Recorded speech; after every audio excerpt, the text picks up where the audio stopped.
Carol and Ford returned to Doctor Who in Season 15, Episode 6, The Interstellar Contest, finally ending a decades-long wait for Susan to show up again in the long-running sci-fi show, but then her character was handled incredibly poorly.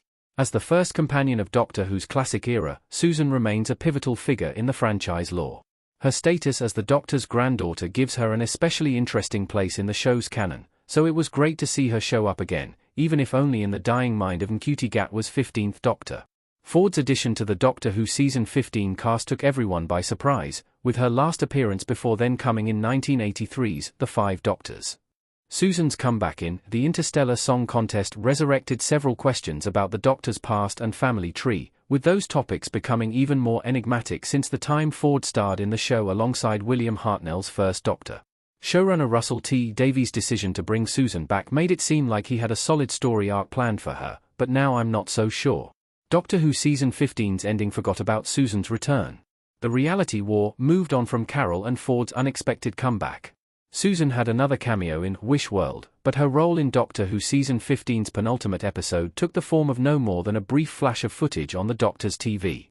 That would then turn out to be the last time she factored into the Ncuti Gatwa era. By the end of The Reality War, Susan had vanished from the story.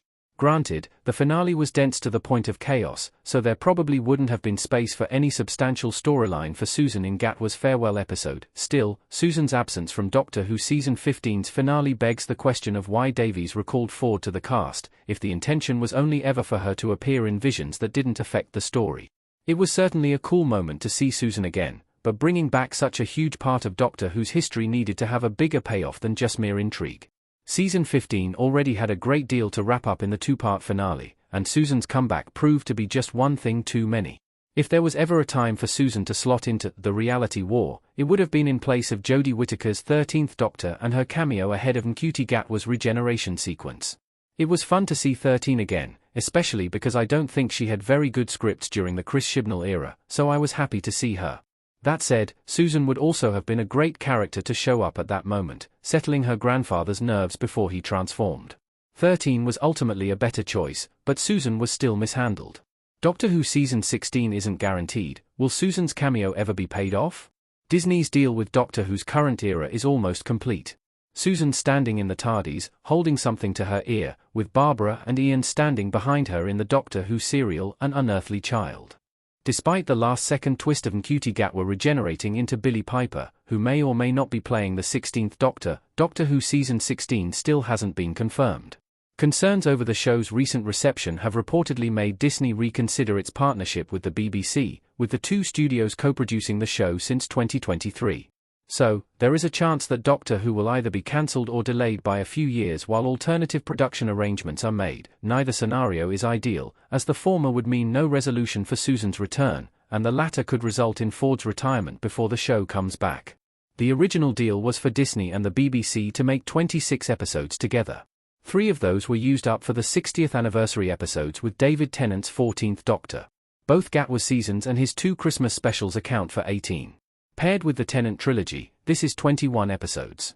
The final 5 are likely being used up for the upcoming Unit miniseries spin-off, The War Between the Land and Sea. Doctor Who is largely expected to continue in some form, even if Disney decides to step away. The additional injection of cash during Doctor Who's Disney era has been evident in the show's visual upgrades, but the BBC had long made the show without a collaborator. So, it would be far from unprecedented for Doctor Who to become a single studio project again in the wake of Gatwa's departure. If so, then Susan could still come back. If a longer pause occurs, her new arc may be abandoned, or perhaps Susan will be recast. The very existence of Susan is an incredibly rare example of an unfettered view of the Doctor's family tree. The show has been very ambiguous for decades now on the topic of whether the Doctor has already had kids, or whether they are yet to be born. The temporal quirk has always made Susan an even more compelling character, as the Doctor has been able to meet and bond with his granddaughter, supposedly without even being a parent yet. However, the reality war revealed that all Time Lords are now infertile, so it begs the question of who Susan's parents are. The return of Sienna Robin Mavanga Phipps as Poppy in Wish World began speculation that Poppy was the Doctor's daughter, which could have made her Susan's eventual grandmother. This was ultimately dispelled by the twist that the Master's attempt to kill all the Time Lords in The Timeless Children simply sterilized them instead. Now that Poppy's father has been revealed as human, the question mark that hangs over the matter of who Susan's parents are or were, will be remains fascinatingly intact. 15's visions of Susan in the Interstellar Song Contest felt very much like Davy's plan was to have Carol and Ford properly return in the very near future. Communicating with her grandfather using the Time Lord's intrinsic psychic powers, Susan seemed as though she was in trouble, and was calling out to the Doctor for help. It's been many centuries since the two last spoke, so whatever threat Susan may be facing is probably huge for her to end their unintentional embargo. It felt like Susan needed rescuing from somewhere, which could arguably form the basis of an entire season of the show, with the Doctor scouring time and space to find and help her. With Piper presumably in the role, it wouldn't be quite the same to hear Susan call the Doctor grandmother, but the general dynamic between the two characters could still be similar. Of course, Doctor Who needs to be renewed before any of this can come to fruition.